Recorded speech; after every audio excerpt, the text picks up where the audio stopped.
Hello, Mary. My name is Sean Everett. I'm the website analysis expert over at Zucore Marketing. Thank you so much for talking with Eric. He sent your website over to me for analysis. And here we go. I'm going to start right in. Now, you have a beautiful website, and you've clearly put time and effort and money into it.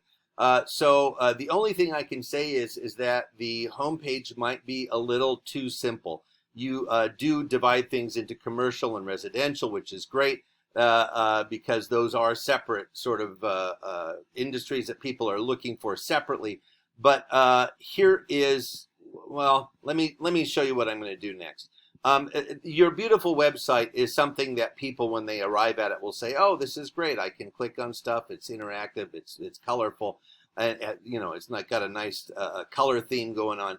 But I'm not so much interested in the aesthetic part of it because that's not what is going to make your site successful or not.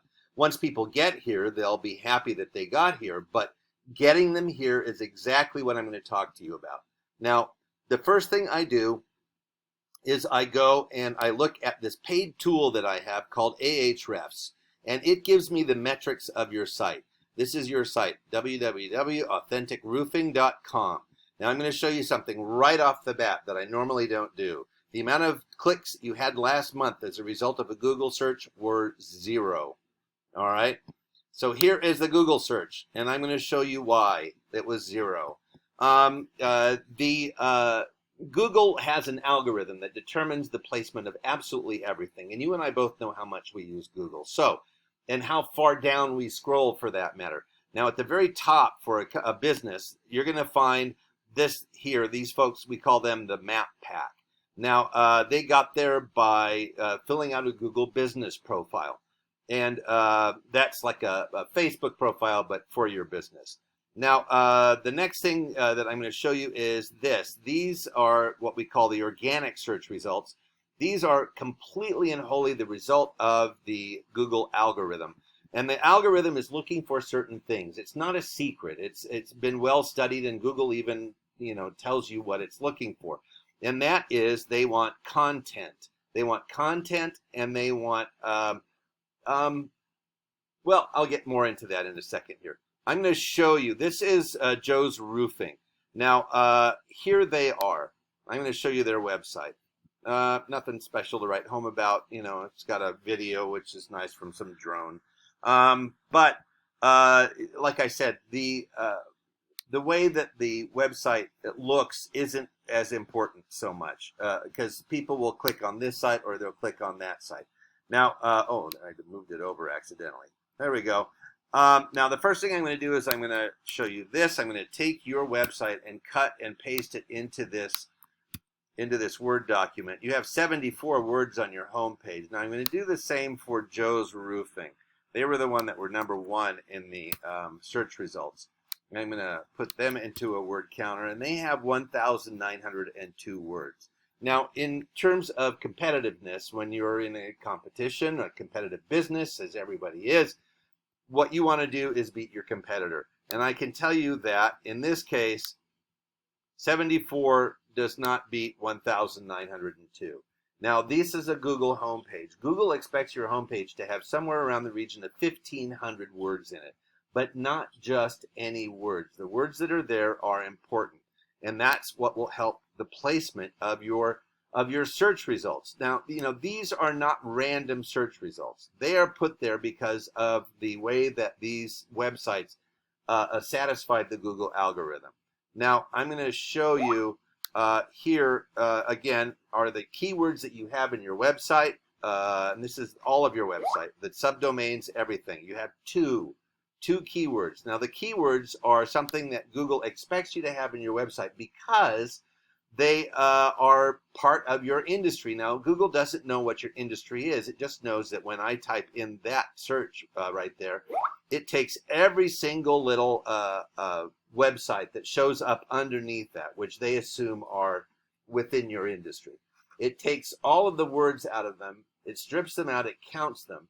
And then the one that appears most is the keyword #1, and then second most, keyword #2, and so on and so on. So those become the keywords or key phrases sometimes.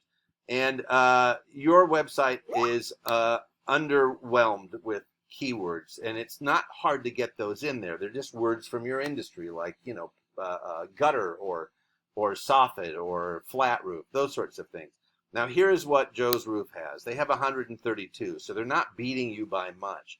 This is a great news for you because you don't have to put in that many keywords into your website in order to beat them, but you do want to beat them. Now, the next thing I'm going to show you is actually their keywords. That's what this tool of mine is able to give me. Roofing construction, Reno roofing companies, roof repair Reno.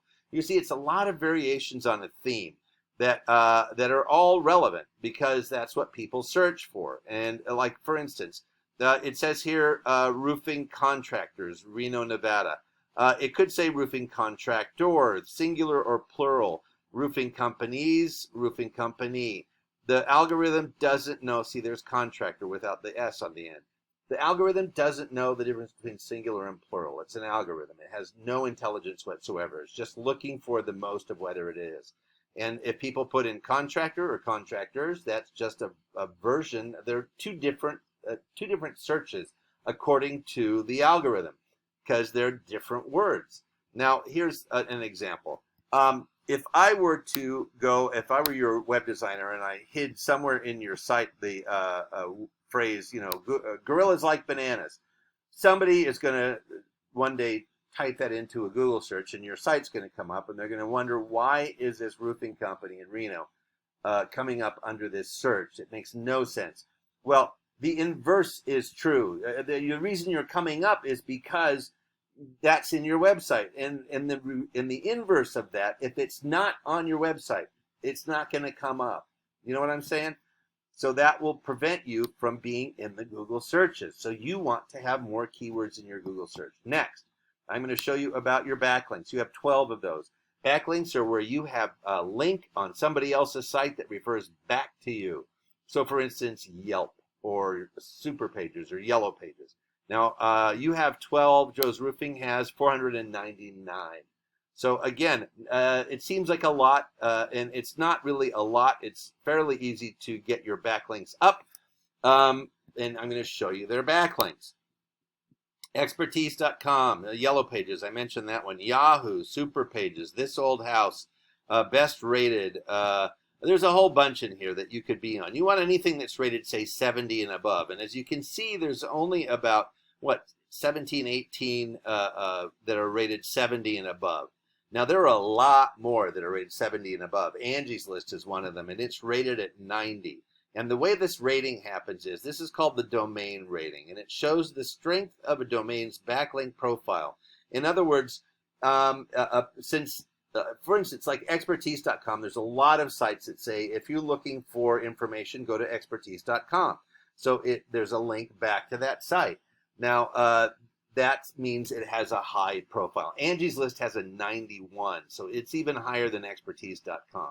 People go to Angie's List for a lot. So that's a good one to be on. It is paid, but a lot of these other ones here are not. You can get on free websites that will just welcome your inclusion. Now, this is where I'm going to show you what it really matters. Now, last month you had 0, as I pointed out, from a Google search. This is what Joe's Roofing had, 258. That means they had 258 more opportunities to get an estimate request, to get a potential customer, and to get money in their pocket. They can this tool that I have considers that the value of each one of these clicks here is about $1,300. So that's the value of getting that accumulation of clicks.